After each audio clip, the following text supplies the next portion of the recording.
Meaning of ET. ET. ET. ET. ET.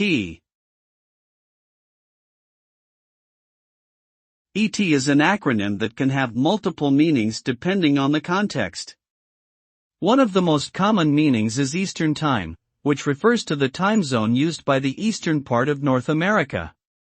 Another common meaning is extraterrestrial, which refers to life forms that originate outside of Earth.